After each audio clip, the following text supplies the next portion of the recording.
Dios nos permite conocerle y es porque Él así lo desea. Él desea que nosotros le conozcamos. Pero realmente conocer a Dios es imposible. Dios nos permite conocer algunas facetas de Él. Y esto es un gran privilegio para nosotros, conocer al creador de todas las cosas, al dueño absoluto de todas las cosas. Es un gran privilegio. Ayer estábamos hablando de la inmutabilidad de Dios y estuvimos tocando el tema que Dios, por ejemplo, no miente, ¿correcto? Dios no miente. Y yo quisiera que usted me acompañara de nuevo a Números capítulo 23. Vamos a estar en Números capítulo 23 y vamos a estar en el versículo 19. Números 23, 19. La palabra del Señor nos dice lo siguiente. Números 23, 19. Dice, Dios no es hombre para que mienta, ni hijo de hombre para que se arrepienta. Y luego formula una pregunta. Dice, Él dijo, y luego dice, ¿no lo hará? Él habló y no lo ejecutará. En nuestro desconocimiento de Dios, a veces comparamos a Dios con un ser humano. Y como les he venido diciendo, los seres humanos somos cambiantes, somos fluctuantes, tenemos doble ánimo muchas veces, estamos contentos, estamos tristes, estamos con fe, estamos incrédulos. No, Dios es el mismo. Eso es una gran bendición, que Dios siempre, ¿qué? Es el mismo.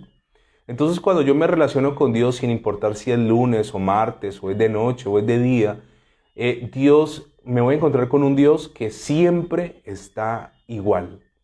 Y eso es maravilloso. Dios siempre estará igual. No con esto estoy diciendo que Dios siempre está contento con todo lo que hago. Dios también se enoja. Hay cosas que le desagradan, hay cosas que no le gustan de mí, pero hay cosas que en su forma de ser no cambian. Por ejemplo, Dios nunca mentirá. No sé si usted ya no miente. Un cristiano que logra no mentir es un cristiano que avanza. Es un cristiano que prospera, es un cristiano que, según la Biblia, es un hombre que ha llegado a una plenitud bien elevada. Y una de las cosas que creo yo que nosotros tenemos que ir depurando en nuestra vida es la mentira. De hecho, nos encontramos con un pueblo cristiano que miente. Y mentimos en bobadas, mentimos en cosas que no deberíamos de mentir. A veces por no quedar mal con alguien, a veces salimos tarde a una cita, y por no decir, mira, la verdad es que me confié, debí salir antes, me relajé, hice otras cosas que no tenía que hacer, distribuí mal mi tiempo. Casi siempre la gente se excusa a través de una mentira. Había mucho trancón, el mío no pasó, yo estuve a tiempo en la estación, se pinchó una llanta del carro. Se sacan una cantidad de mentiras para quedar nosotros bien. Y el tema de la mentira es muy peligroso, porque nos habituamos a convivir con la mentira. La Biblia dice que Dios no miente. Así que acompáñeme por favor a Tito, veamos qué dice la palabra en Tito, está en el Nuevo Testamento. Capítulo 1, vamos a ver allí Tito capítulo 1, algo muy interesante sobre el Señor. Tito capítulo 1 versículo 2. Tito 1, 2. Ya vimos en Números 19 que Dios no es hombre para que mienta, ni hijo de hombre para que se arrepienta, ¿correcto? O sea que Dios nunca me va a hablar una mentira, nunca. Seguramente nosotros sí hemos mentido. A veces por no decirle una verdad a alguien que le hiere, que le lastima, mentimos. A veces no decimos una verdad completa, una verdad a medias es una mentira. A veces por quedar bien nosotros mentimos. Pero Dios nunca, jamás miente. Y Tito dice en el capítulo 1, en el versículo 2, dice así: en la esperanza de la vida eterna, la cual Dios, y subraya esto, yo lo tengo marcado en mi Biblia, Dios que no miente, prometió antes del principio de los siglos.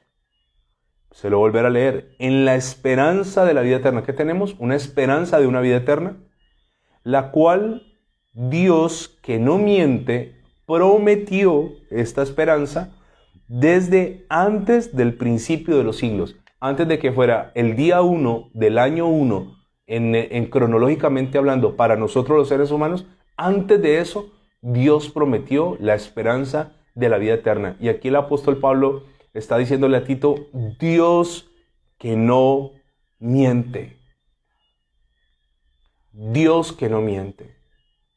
Cuando uno se levanta en un hogar donde se miente, cuando uno le prometieron cosas, cuando estábamos niños y nosotros pedíamos, sí te lo voy a dar, sí, otro día cuenta con eso, en diciembre te lo doy, el niño Dios te lo va a traer, y el niño Dios no traía nada, y de repeso sonaba el villancico endemoniado, mamá, ¿dónde están los juguetes? El niño no los trajo, y la mamá le echa la culpa al niño, ¿no?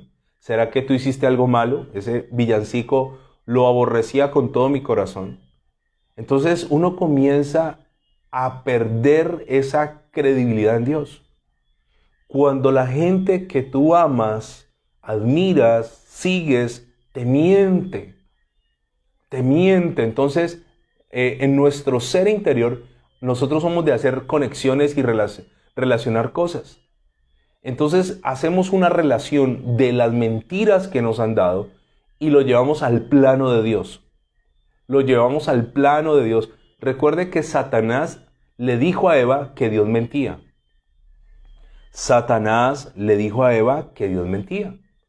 Génesis capítulo 3, acompáñeme por favor. Génesis 3 es muy interesante. Génesis 3, versículo 1, dice así.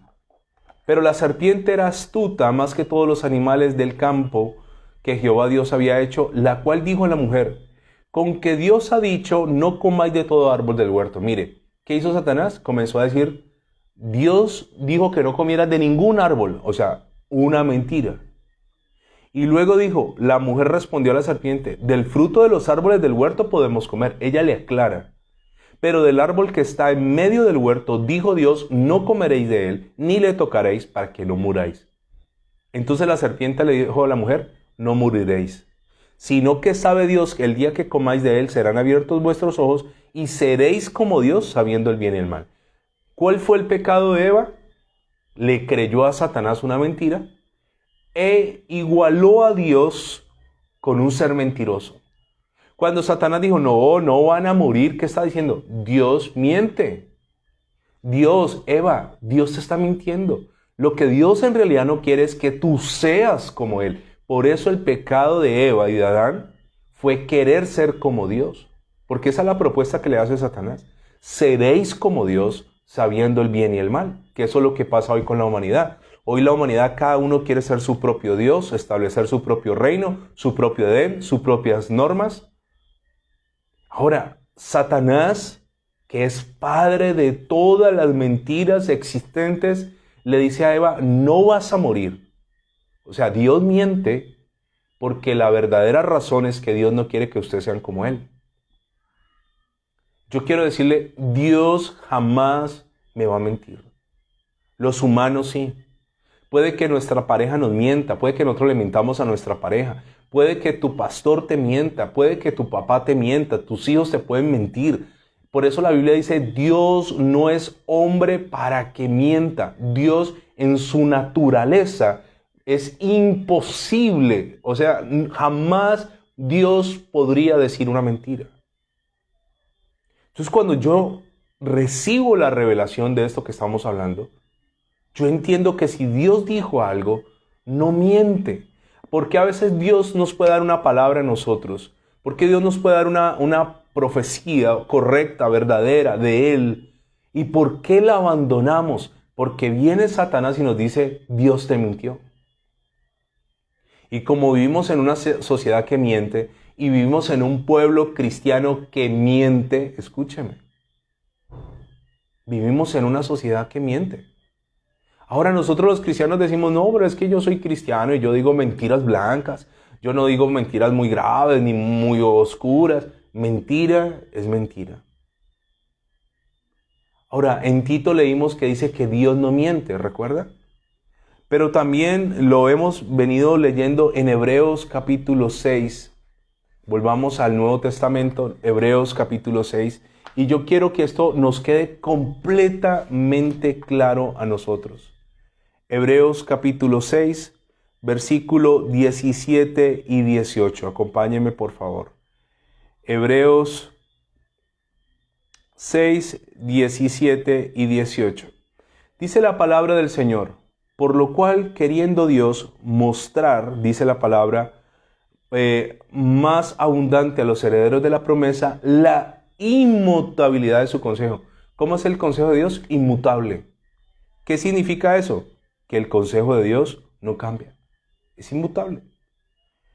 Dice la inmutabilidad de su consejo, a los herederos de la promesa, la inmutabilidad de su consejo, interpuso un juramento para que por dos cosas inmutables.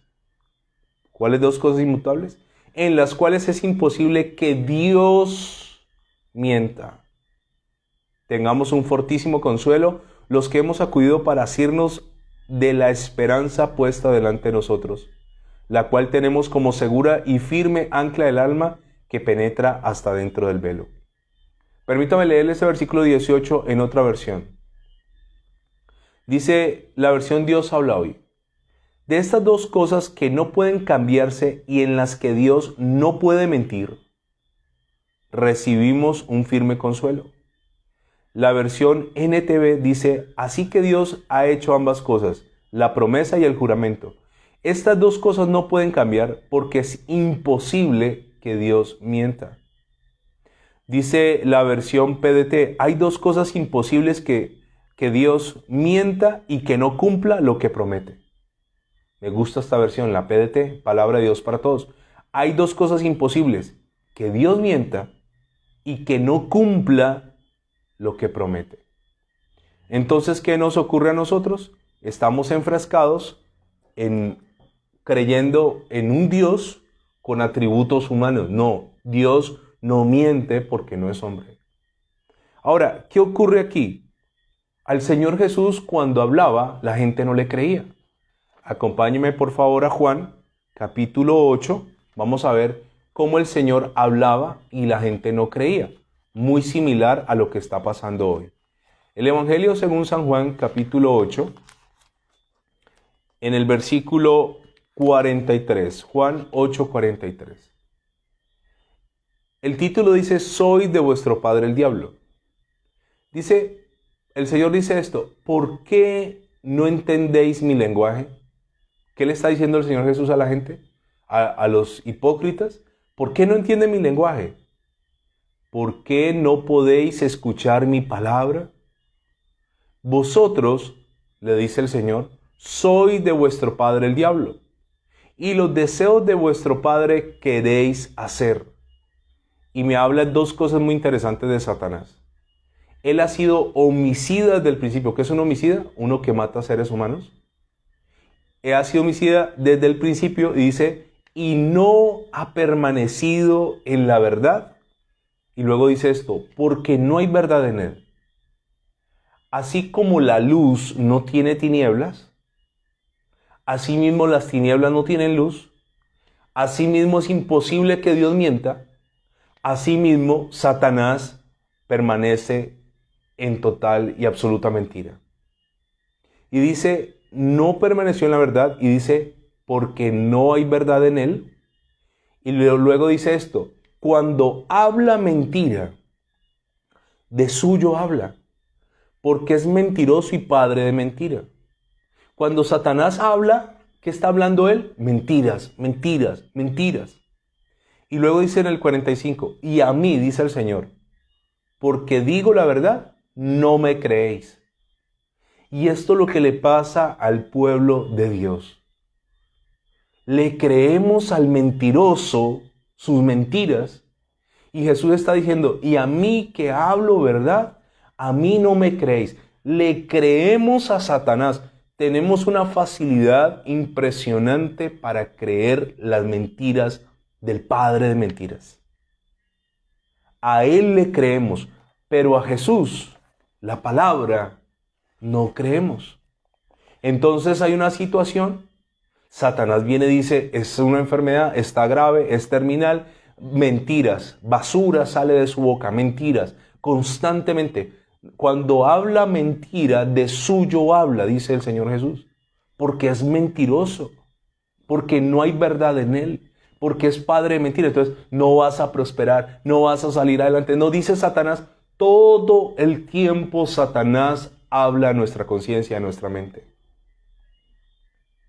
El Señor Jesús está diciendo, ¿por qué no me creen? ¿Por qué no entienden lo que yo hablo? ¿Por qué no podéis escuchar mi palabra? Y luego dice, y ustedes sí escuchan a Satanás. En el versículo 45 dijo, y a mí, porque digo la verdad, no me creéis. 46. ¿Quién de vosotros me redarguye de pecado? Pues si digo la verdad, ¿por qué vosotros no me creéis? El que es de Dios, las palabras de Dios oye. Por esto no las oís vosotros, porque no sois de Dios. Y esto es una verdad tremendamente fuerte. El que es de Dios, escucha la verdad. El que es del diablo, escucha al diablo. Y saben, nosotros a veces estamos atrapados allí. Desde que nos levantamos, Satanás, padre de mentiras, comienza a decirnos cosas. Comienza a decirnos una cantidad de barbaridades. La persona la van a despedir del empleo y Satanás le dice, no te van a volver a contratar. Terminaste este año mal, este año no vas a tener ni para la cena, este año ni siquiera vas a tener con qué comprarle un juguete a tus hijos, este año va a ser la vergüenza de tu familia. Ni siquiera sabes lo que Dios tiene para ti. Ni siquiera sabes que seguramente Dios cerró una puerta para abrir otra más grande. Pero nos cuesta trabajo creer la verdad de Dios y siempre es más fácil creer las mentiras de Satanás. Porque no hemos conocido a Dios. Dios no es hombre para que, ¿qué? Mienta. Dios no miente. Cuando Dios dice, Dios hace. Por eso en la versión PDT leíamos ahora que hay dos cosas imposibles. Primera, que Dios no miente. Y segunda, que Dios no cumple lo que promete. Son dos cosas que Él no va a quebrantar. Él ni miente, ni tampoco sus promesas las rompe. Ahora, Él puede hacer una promesa en mi vida, pero si yo la rompo, ya eso es otro asunto. Por mi causa. Pero no por causa de Él, recuérdelo. El Señor está diciendo esto, no me oyen. Entonces, constantemente en el día, yo estoy recibiendo una información diabólica. Una cantidad de mentiras, una cantidad de errores, una cantidad de fracasos, una cantidad de cosas horribles. Yo las estoy recibiendo como verdades. Si yo le dijera a usted en este momento que detrás mío hay una pintura de un delfín, usted me diría, no, pastor, está equivocado, no es un delfín, es un león. Pero yo podría decirte, es un delfín. Pero no, es que tiene cara, tiene nariz, tiene ojos, tiene pelo de león. No, es que es un delfín. Y por absurdo que pueda sonar esto, de tanto decirte que es un delfín, tú terminas diciendo, sí, es un delfín. Adolfo Hitler en la Segunda Guerra Mundial, el tipo estaba poseído por un espíritu anticristo. Y Adolfo Hitler tenía un hombre llamado Joseph Goebbels, que era su jefe de prensa, era el que le manejaba la imagen a Adolfo Hitler. Y Joseph Goebbels decía esto, miente, le decía Adolfo Hitler, miente todo el tiempo hasta que ellos no sepan cuándo es una verdad o cuándo es una mentira. Mentirle todo el tiempo al pueblo provocará que un día el pueblo no sepa si eso fue una verdad o fue un invento. No, hay confusión. Miente todo el tiempo, decía Goebbels. Y eso es lo que hace el padre de mentira. Nos miente. Dios está bravo contigo. Ya no eres hijo de Dios, ya no eres hija de Dios, ya perdiste la salvación. No te has muerto. ¿Cómo que perdiste la salvación? Ya Dios se olvidó de ti. Las puertas están cerradas para ti. Eres una vergüenza en el reino. Dios está enojadísimo contigo. Esa enfermedad te la mandó Dios. No te la mandó Dios. Seguramente fue el mismo diablo. o lo que sea, pero Dios puede proporcionar una salida. Pero estamos enfrascados en creer mentiras. Estamos enfrascados. Ahora, si yo no conozco a Dios, entonces dudo de Dios. ¿Y sabe qué ocurre? Ocurre cuando Dios me da una palabra y yo dudo, esto ofende a Dios. La incredulidad es un pecado gravísimo ante los ojos del Señor. ¿Usted sabía que la incredulidad es no creer por voluntad? ¿Qué es un incrédulo? Alguien que decidió no creer. La incredulidad es tan mala que ni el diablo es incrédulo. Imagínese, tan mala es la incredulidad que ni siquiera el diablo es incrédulo. El diablo cree. Y a mí me sorprende esto. Santiago, capítulo 2, versículo 19. Santiago 2:19 dice, ¿tú crees que Dios es uno? Bien haces. También los demonios creen y tiemblan. ¿Qué dice la Biblia? Los demonios creen y tiemblan. O sea, cuando alguien dice, yo no creo, ni siquiera el diablo, que es tan malo, es incrédulo. Los demonios creen y tiemblan. Escúcheme. ¿Qué es incredulidad? Es voluntariamente no creer. ¿Y usted sabía que esto es tan malo, tan malo, tan malo ser incrédulo, que por no creer la gente se va a perder? Apocalipsis, capítulo 21, versículo 8 dice la lista de los que no van a entrar, ¿no? Hay varias listas en la Biblia. Pero los cobardes, ¿quiénes no van a entrar? Los cobardes y los segunditos e incrédulos, los abominables y homicidas, los fornicarios y hechiceros, los idólatras y todos los mentirosos tendrán su parte en el lago que arde con fuego y azufre, que es la muerte segunda. ¿Cuál es el segundo grupo de personas? ¿Los qué? Los incrédulos. Ahora permítame decirle esto. Como Dios no es hombre para que mienta, ni hijo de hombre para que se arrepienta. Él dijo y no hará, Él habló y no ejecutará. Porque por dos cosas inmutables, una, es imposible que Dios mienta y es imposible que Dios no cumpla lo que promete. Cuando Dios me da una palabra y yo no la creo, ofende a Dios. Le voy a poner un ejemplo. Una persona supremamente mentirosa, que tú sabes que es mentiroso, que se la pasa mintiendo, miente aquí, miente allá, te promete un dinero. Te dice, ¿sabes qué? Cuando termine este mes de noviembre, yo voy a consignarte en tu cuenta un dinero. Yo siento de Dios poner un dinero en tu cuenta. Como es un mentiroso, normalmente uno, ¿qué hace? Uno dice, es puro cuento. Esa persona no va a cumplir.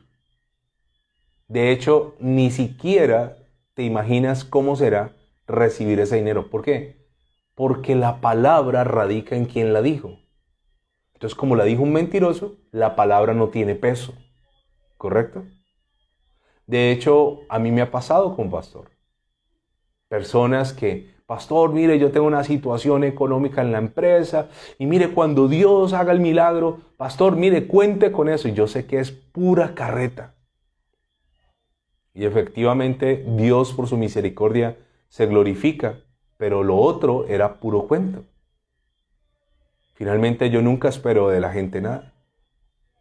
Pero si a mí alguien que es intachable, que es una persona seria, que es una persona, como dice la Biblia, que tu sí sea sí, que tu no sea no, una persona correcta, una persona íntegra, me dice, mira, pastor, antes de que se acabe este mes, voy a hacer una consignación en tu cuenta. Como fue una persona que yo creo en su reputación, entonces esa palabra para mí tiene valor. Y aunque no haya recibido lo prometido, yo me siento feliz. Yo digo, uy, hoy estamos a 18. No, pues ya en cuestión de días.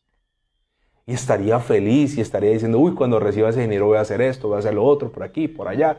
No lo tengo, pero creí en una palabra. Exactamente pasa con Dios y con el diablo. El diablo es un mentiroso y nos dice cosas y ¿qué hacemos nosotros? Las creemos, las recibimos, aunque sabemos que es un mentiroso. O seguramente no lo sabemos bien. Y por otro lado, Dios que no miente, Dios que no se arrepiente, Dios que es imposible que mienta, nos dice algo y nosotros no le creemos. ¿Cómo se siente Dios cuando Él me da una palabra a mí y yo no la creo? Es una afrenta. Es ofensivo. Imagínense que a mí una persona me hiciera una promesa seria y yo comenzara todo el día, vea, pero no vaya a correrse, vea, pero acuérdese, vea, pero usted sí va a cumplir, vea, pero acuérdese pues de mí. Yo creo que eso molestaría, incomodaría a una persona de palabra. Los antiguos, los abuelos de nosotros, nuestros bisabuelos, tenían palabra. Esa gente se citaba, decía, la próxima semana nos vemos a tal hora aquí al lado del árbol. Y hacemos el negocio, y hacían negocios de palabra. No tenían que ir a una notaría, no tenían que autenticar una huella. Eran negocios que se sustentaban con la credibilidad de la palabra. Pero Dios habla y nosotros dudamos. Dios dijo que lo hará y nosotros cuestionamos y abandonamos. Y esto molesta a Dios. Permítame ponerle dos ejemplos de cómo le molesta a Dios cuando nosotros dudamos. Lucas capítulo 1. Acompáñeme al Evangelio de Lucas capítulo 1. Y vamos a ver una historia muy interesante. Lucas capítulo 1, versículo 5. Dice la palabra del Señor. Anuncio del nacimiento de Juan el Bautista. Hubo en los días de Herodes, rey de Judea, un sacerdote llamado Zacarías, de la clase de Abías. Su mujer era de las hijas de Aarón y se llamaba Elizabeth. Dice el versículo 6, este es clave, dice, ambos eran justos delante de Dios. Ya con esto a mí me dice muchísimo de ellos. ¿Cómo eran? Justos. Una persona justa no habla de los demás. Una persona justa paga sus impuestos. Una persona justa no roba. Una persona justa no miente. Una persona justa reconoce a Dios en todas sus cosas. Dice que ambos, esta es una pareja de esas parejas hermosas. No era Ananías y Safía, no era Jezabel y Acab, era Zacarías y Elizabeth. Ambos eran justos delante de Dios y andaban irreprensibles en todos los mandamientos y las ordenanzas del Señor. O sea, irreprensibles, no había reproche, no había forma de decirle, pero es que ustedes se roban el diezmo. No, eran como irreprensibles. Versículo 7. Pero no tenían hijo. Entonces me muestra el panorama de un hogar perfecto, un matrimonio perfecto, pero con algo vital que no tenían, un hijo. Y luego dice, da la razón, porque Elizabeth era estéril, primera razón, y segunda razón, gravísima, y ambos eran ya de edad avanzada. ¿Cuál era el contexto de este bello matrimonio? Eran justos, eran irreprensibles, agradaban a Dios, pero no podían tener hijos. Ella era estéril y aparte de eso ya estaban viejos. Aconteció que ejerciendo, Zacarías estaba sirviendo a Dios, el sacerdocio delante de Dios, según el orden de su clase. Conforme a la costumbre del sacerdocio, le tocó en suerte ofrecer el incienso entrando en el santuario del Señor. Entonces él entró al santuario, le correspondió echar suertes, por ejemplo, se tomaban 5 palitos, 5 varas, y una de esas era la más corta. Entonces echar suertes era, saque una, y el que sacara la varita más corta, ese entraba, por ejemplo. Eso era echar suertes. Le tocó a Zacarías, entre a ofrecer el incienso en el santuario. Y toda la multitud del pueblo estaba fuera orando a la hora del incienso. Había afuera una cantidad de gente, la gente amaba a Zacarías. Y se le apareció un ángel, del Señor. ¿A quién? A Zacarías, puesto en pie a la derecha del altar del incienso. Vio un ángel, se le apareció. Y se turbó Zacarías al verle y le sobrecogió temor. Esto le ocurriría a cualquiera de nosotros. Pero el ángel le dijo: Zacarías, no temas. Antes de un milagro siempre el Señor le decía a sus discípulos: no teman, no teman. Cuando él venía caminando sobre las aguas: no teman, soy yo. No teman, el temor anula los milagros. No temas. Y luego le dice algo poderoso: porque tu oración ha sido oída, y tu mujer, Elizabeth, te dará a luz un hijo y llamará su nombre Juan. Qué lindo esto. Tu oración ha sido ¿qué? Oída. La Biblia dice: claman los justos y Jehová ¿qué? Los oye. La Biblia dice: y la oración del justo puede mucho. Por eso pueden estar orando 100 personas en un lugar por algo, pero hay un justo. El justo es oído por el Señor. El justo. Ahora, ¿cuál era la petición? Tener un bebé. Y viene el ángel y le dice contento. Yo me imagino el ángel feliz, no un ángel todo místico, sino un ángel alegre, un ser de luz, diciéndole: Zacarías, tu oración ha sido oída, y Elizabeth, tu mujer, te dará a luz un hijo. Y le da hasta el nombre, y llamará su nombre Juan. O sea, más claro no podría ser. Sin embargo, aquí notamos una actitud de Zacarías bastante decepcionante. Pienso yo, si yo he estado orando por algo, ore y ore y ore: Señor, acuérdate de mí. Señor, por favor, ten misericordia. Señor, ore y ore por algo que es imposible de obtener humanamente. ¿Por qué? Ella es estéril y ya están viejos. Se aparece el ángel, te dice: listo, tu petición es una realidad. ¿Qué esperaría yo, siendo el ángel? ¿Qué esperaría Dios de Zacarías? Pues que saltara, que gritara, dijera: gloria a Dios, ya sé que se va a llamar Juan, mi oración fue contestada, mi mujer por fin voy a verla embarazada, voy a cargar un niño como huelen de rico los bebés, voy a estar con él, lo voy a ver crecer, por fin no moriré sin ver crecer a mi hijo, tener un descendiente. Pero aquí la lógica humana, la incredulidad, le juega una mala pasada a Zacarías. Y dice el versículo 14, el ángel sigue hablando. Primero le da instrucciones: tu mujer, Elizabeth, tendrá un hijo, dará a luz. Su nombre, Juan. Dice: y tendrás gozo y alegría. Y después dice: y muchos se regocijarán de su nacimiento. Eso será algo tremendo. O sea, la gente se alegrará porque la gente amaba a Zacarías. Dice el 15, es tremendamente poderoso. El ángel le dice: porque será grande delante de Dios. Mire qué cosa más tremenda. Será grande delante de Dios. La Biblia dice que no, nacido de mujer, no hay otro hombre más grande que Juan el Bautista. Será grande delante de Dios. No beberá vino ni sidra. Tenía casi un voto como el nazareato. Recuerda que los nazareos no podían hacer 3 cosas. No podían beber, no podían acercarse a ningún animal podrido, carroñero, carroña, y el nazareo no se podía cortar el pelo. Dice: no beberá ni vino ni sidra.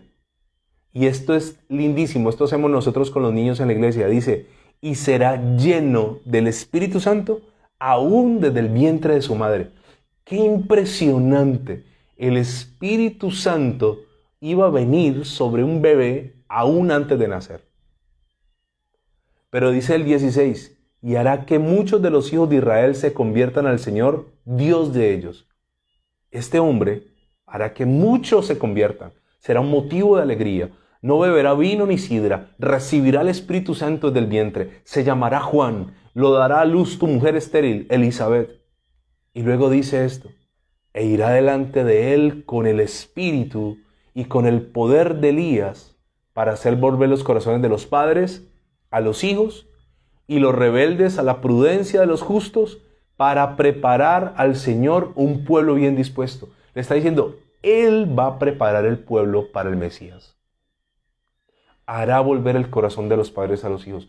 La última palabra que se menciona en Malaquías dice, y Dios hará volver el corazón de los padres a los hijos y de los hijos a los padres, no sea que yo venga y hiera la tierra con maldición. Si tu hijo está en contra tuya, se te enfrenta, es grosero. Si tu nena, la que criaste, la que le cambiaste el pañal, se enfrenta a ti, hay una palabra, Señor, haz volver el corazón de mi hija a mí. Haz volver el corazón de mi hijo a mí.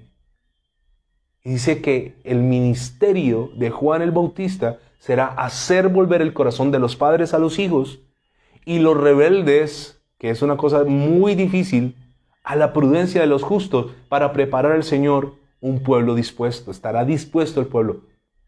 ¡Qué tremenda palabra! Ahora, ¿Dios estaba mintiendo ahí? Era mentira que sería grande, era mentira que se llamaría Juan, era mentira que recibiría el Espíritu Santo, era mentira que le prepararía el camino al Mesías, era mentira que haría volver el corazón de los hijos a los padres y de los rebeldes que se comportaran como gente justa. ¿Eso era mentira? ¿Eso era carreta de Dios? No. ¿Por qué? Porque Dios no miente. Correcto. Pero Zacarías no había descubierto eso. Ayer vimos que Jonás sabía que Dios no mentía. Por eso Jonás no quería ir a predicar a Nínive, porque conocía a Dios. Ayer vimos que Jeremías conocía a Dios. Ayer vimos que Samuel le dijo a Saúl que la gloria, la antorcha de Israel no miente. Pero Zacarías estaba en el templo, ministraba, era un hombre justo, era un hombre irreprensible, pero no sabía que Dios es inmutable y Dios no miente. Entonces, ¿qué ocurrió aquí? Versículo 18. Dijo Zacarías al ángel. O sea, semejante palabra que le da a Dios. Y Zacarías, un sacerdote que ministraba en el templo, en el santuario, un hombre santo, limpio, va a salir con semejante idiotez. Zacarías le dice al ángel, ¿en qué conoceré esto? O sea, ¿qué señal hay de esto? Y luego otra vez retrocede. ¿Usted no ha visto que nuestra mente vuelve automático siempre a lo malo? Es como manejar. Cuando usted maneja un vehículo mecánico, si usted no ha aprendido a manejar, aprenda primero en uno mecánico, porque manejando mecánico maneja automático. Pero si solo aprendió automático le va a quedar difícil uno mecánico. Pero ¿qué ocurre con los cambios? Cuando uno aprende a manejar, uno va pensando primera, luego sigue segunda, luego la tercera es como hacia la derecha, luego la cuarta es como hacia acá, luego la quinta es más allá. Uno va todo el tiempo como consciente, pero llega un momento donde, y manejar es una cosa compleja que los dos hemisferios de mi cerebro están trabajando. Recuerde que el hemisferio derecho de mi cerebro, controla mi lado izquierdo, ¿no? Así funciona, y el izquierdo el derecho. Entonces, un pie en el clutch, un pie en el freno, uno en el acelerador, cambios, dirección, eso es una sincronía total. Y al principio uno suda petróleo. Yo cuando aprendí a manejar, yo me bajaba de ese carro como si hubiera ido a trotar a las Tres Cruces. Sudaba, todo me sudaba, todo transpirado de los nervios, del miedo. Me causaba pánico salir a la calle, causar un accidente o propiciar alguna situación. Pero ya después no. Entonces uno aprende a manejar y luego te subes y tu mente va en automático. Tú ni siquiera vas pensando qué cambio va. Tú vas haciéndole. De hecho, te subes, en el cerebro pones el lugar de origen y el lugar de destino y el cerebro te guía por una ruta casi automática. Casi automática. Eso pasa con nuestra naturaleza de temor. Nos dan una noticia, se nos apareció un ángel como a él y salimos con la bobada más grande de la historia de Zacarías. ¿Y cómo voy a conocer esto? Y retrocede y le argumenta al ángel y le dice, versículo 18, porque yo soy viejo. ¿Será que es que Dios no sabía que él era viejo? Yo soy viejo, mírame, yo soy viejo. Y mi mujer, todo diplomático, ¿no? Yo soy viejo, pero ella es avanzada en edad. Él sabía cómo decir las cosas. O sea, ¿será que es que Dios no sabía eso? ¿Qué estaba diciendo allí? No creo que Dios lo pueda hacer. ¿Qué está diciendo allí? Dios me está mintiendo. Escúcheme. Dios me está mintiendo. ¿Cómo va a hacer eso Dios? Dios me miente. Ahora, esto hace y provoca que Dios se enoje y recuerde que un ángel no puede tomar decisiones, es un mensajero. Y aquí ocurre algo tenaz. Respondiendo el ángel le dijo, entonces el ángel también se emberraca, ¿no? Se enoja. Yo soy Gabriel. Ahora sí la cosa se puso difícil. En la Biblia relata 3 querubines. Gabriel, Miguel, Luzbel. Gabriel, el mensajero. O sea, el mismo ángel que se le apareció a María es el mismo ángel que se le está apareciendo a Zacarías. De hecho, ni siquiera es un ángel, es un arcángel. Tiene un rango tenaz. El mensajero, Miguel el de los ejércitos y Luzbel era el de la adoración. Y entonces el ángel como que se sale de la ropa y le dice, yo soy Gabriel, que estoy delante de ti. Y dice que estoy delante de Dios y he sido enviado a hablarte y darte estas buenas nuevas. O sea, yo me imagino la tristeza de Gabriel. Yo fui enviado a darte las buenas nuevas y ahora recibo una instrucción. Quedarás mudo y no podrás hablar hasta el día en que todo esto se haga, por cuanto no creíste mis palabras, las cuales se cumplirán a su tiempo. ¿Qué pasó aquí? Se le apareció el ángel, le dijo, le dio una instrucción, cosas puntuales, cosas precisas. ¿De parte del ángel? No, ¿de parte de quién? De Dios.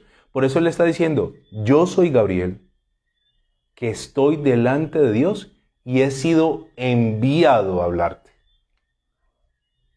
Realmente la ofensa no era ni siquiera hacia Gabriel. La ofensa era hacia quién? Hacia Dios. ¿Cuál fue el castigo de Zacarías?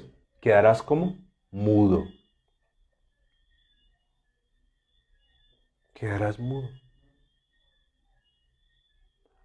Hace un tiempo había una esposa de un pastor que estaba como muy azarada, porque a él lo habían operado. Él desde niño sufrió quemaduras en casi todo su cuerpo y a lo largo de su vida le habían hecho varias cirugías reconstructivas.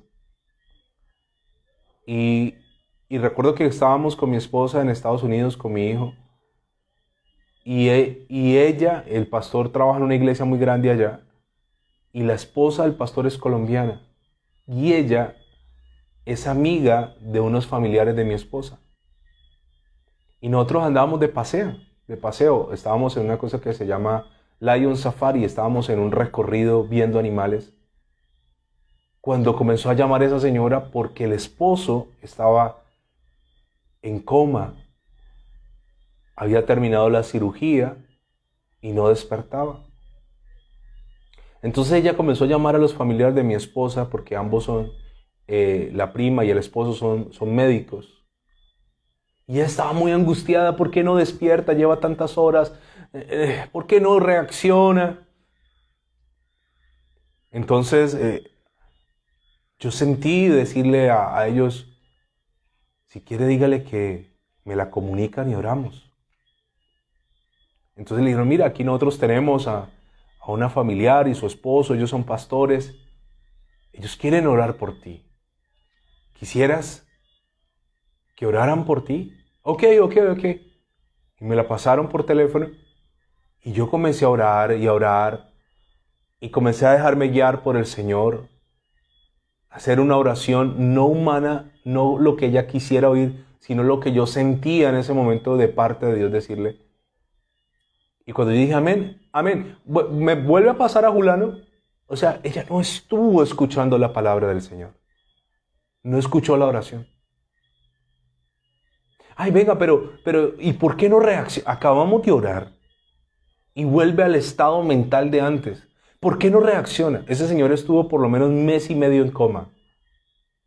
Pero ella no lo recuerda. Que cuando oramos, le pedimos al Señor que lo levantara de allí. Y eso es para la gloria de Dios. No estaba oyendo la instrucción.